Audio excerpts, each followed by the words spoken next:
What is up, everybody? Welcome to DFS by the Numbers. This is UFC Vegas 58 Best Bet. We're going to be taking a look at the best bet for each and every fight on this card.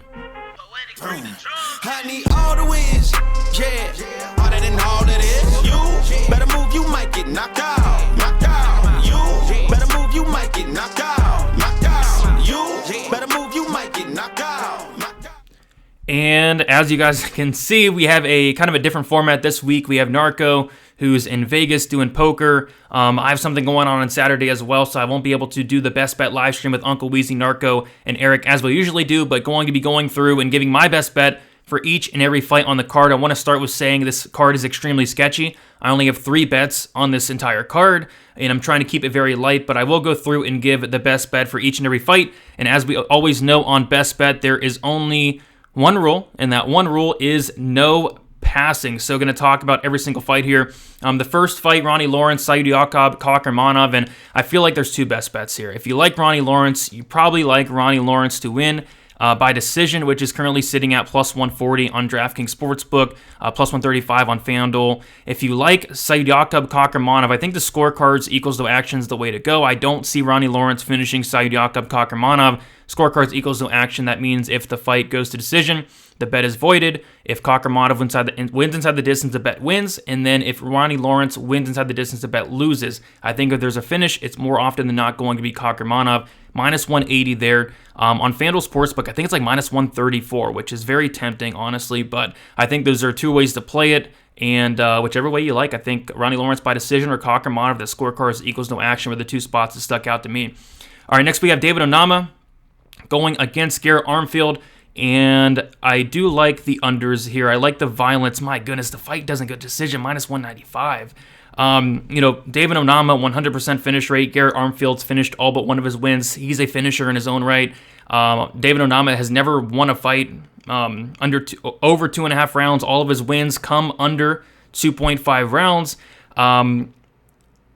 These guys have fought before, and they did go the full 3 rounds. But if you go back and watch that fight, there were only 3-minute rounds there. This is a 15-minute fight, and in that fight, it was Onama just having a ton of success. He was the much bigger fighter, and this is just a very tough ask for Gore Armfield to come in here on short notice, up a weight class. His first fight at 145 against a killer like Onama. Onama has improved leaps and bounds, and so has Armfield, obviously, but Onama, I think, has definitely leveled up. I think he puts out Armfield in the very first round. So the bets I like, the minus 195 fight doesn't go decision, is just nuts. I mean, Onama has literally never won a decision. Why can't he go out here and knock out Armfield? But fight doesn't go minus 195, minus 225. The under 2.5 rounds, minus 155 is nuts. Minus 175 on DraftKings. And then even like the under 1.5. I know the over 1.5 is a very popular play. I would not touch that over 1.5. I think Onama gets him out here pretty early. Next we have Carl Roberson going against Kennedy Nzechukwu.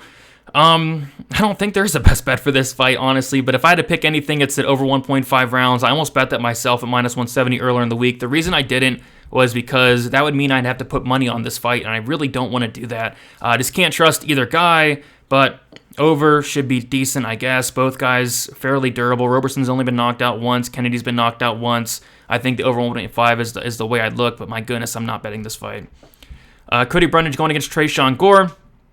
For a best bet, I do like Gore here a decent amount, but I mean, this knockout prop, plus 290, is very juicy considering Cody Brundage. I don't trust his chin. I don't trust his striking defense. I like the takedown defense of Gore. Gore has a ton of power in his hands. I feel like Gore by knockout's definitely on the table here at plus 290. So that really stuck out to me. I think I would go with that knockout prop or the Gore money line. Even I could see Gore winning a decision, just landing the bigger shots, but I think that knockout's definitely on the table there. Plus 290, I don't mind that for a best bet. We'll keep going. We have Courtney Casey going against Anthony Shevchenko. Fight goes to decision, I think, is a little bit underpriced here. It was minus 158 on FanDuel. Again, that would mean you'd have to be putting money on this fight, which is terrifying, but I think the fight goes is solid. I don't see Shevchenko getting a knockout, Casey getting a knockout. I guess there could always be that women's MMA armbar from guard situation, but this fight, more often than not, should go to decision. Courtney Casey, I think, has only been finished once. Should be on the feet for 15 minutes. Should be pretty boring. Fight goes to decision, minus 180 would be my best bet, but I'm not betting on this fight. Ricky Tirso is going against Zahabi. This kind of feels like the first fight, Ronnie Lawrence, Kakamonov, where If you like Tirso, you like Tirso by decision, which is plus 140. And then if you like Zahabi, you'll probably like that. Zahabi scorecards equals no action, which is plus 110. Not sure where it's at anywhere else, but they opened up plus 140 there. The reason being is Zahabi's finished all but one of his wins. Tirso has like a 36% finish rate, something like that. Zahabi, I mean, he hits really hard. He has a ton of power. He's a BJJ black belt. Tirso's very hittable, no takedown defense, leaves a lot of openings.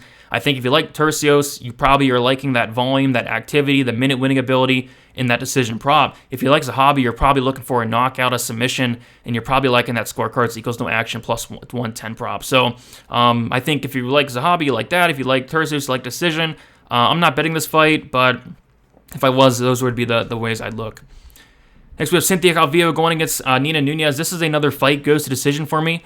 It's just, this one's sketchy because I feel like either of these fighters potentially don't want to be here. I mean, Calvillo looked completely done in her last fight against Andrea Lee, quit on the stool after that second round, 3-fight skid. I'm shocked she's even back. And Nina Nunez took that 2-year layoff, had a child. She looked bad in her fight returned against Mackenzie Dern, got severed in the first round.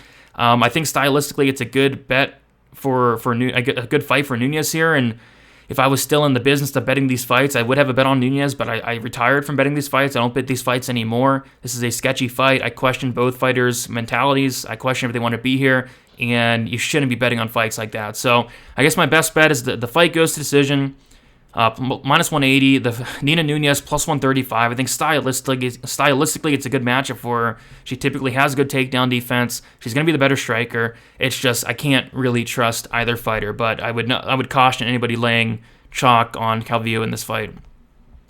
All right, next we have Jamie Malarkey going against Michael Johnson. Not a ton really sticks out here. I mean, it's insane to me that, the fight doesn't go like minus 250. Very popular play this week. I get it to an extent. You can't play Malarkey at minus 240, minus 265. This guy is very hittable. He's been knocked out 3 times. He's coming back way too early after a knockout. I would really not even think about playing Malarkey here. And even like Malarkey props, Malarkey by submission, like plus 500, not good enough. Michael Johnson's been submitted 9 times, but you're not getting a great price there. I think if I would look at anything, it would probably be on the Michael Johnson side. Michael Johnson by KO, plus 420, maybe sprinkle it, if anything. I don't really like anything on this fight, but again, Malarkey, the dude's a walking punching bag. He eats punches with his face. I don't trust his chin. He's been knocked out 3 times, and again, he's coming back way too early. So I think Johnson by KO, plus 420, I guess. So Chase Sherman, Vanderaa, best bet for this fight is going to be...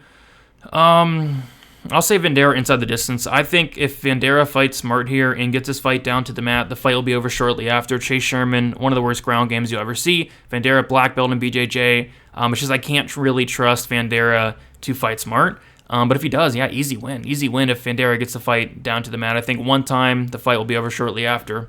I can't trust him to do that. That's why I can't bet this. But if I was to, it probably would be that Vanderaa inside the distance.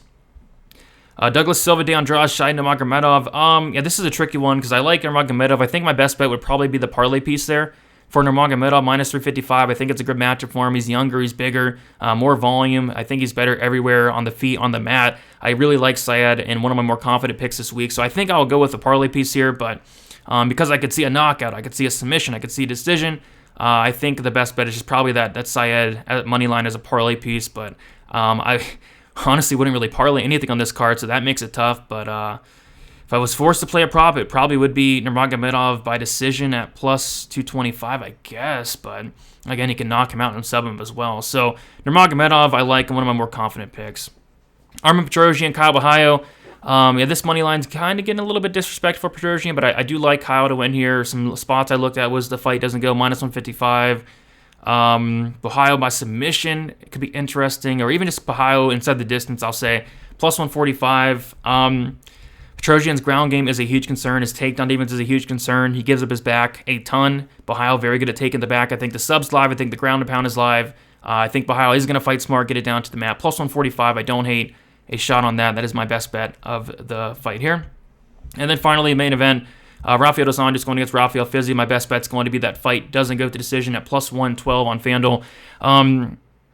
Yeah, it's an analytics play. Me and Uncle Weezy talked about this on probability. 5-round main event fights for 155 pounds. They finish at about a 70% clip, and this implied probability is somewhere under, I think it's like 48%. Something like that, 47%. But yeah, you're getting a nice discount there in that aspect. And then just stylistically, Fiziev's going to be live for a knockout. This guy hits like a truck. RDA, legit BJJ black belt. If he gets the fight down to the mat, especially late, I feel like the sub's going to be live. So I think the fight doesn't go. Cover both sides there, I think, is where I'd look for the best bet. So sorry, no live stream today of this, guys. Just wanted to get on and quickly go through my best bets. We will be back next Saturday for best bet, I believe. And yeah, let me know who you like down below in the comments. Let me know your best bet for the card. Sketchy card, but hopefully we make it out with some profit. Best of luck, everybody. We'll talk to you guys very soon.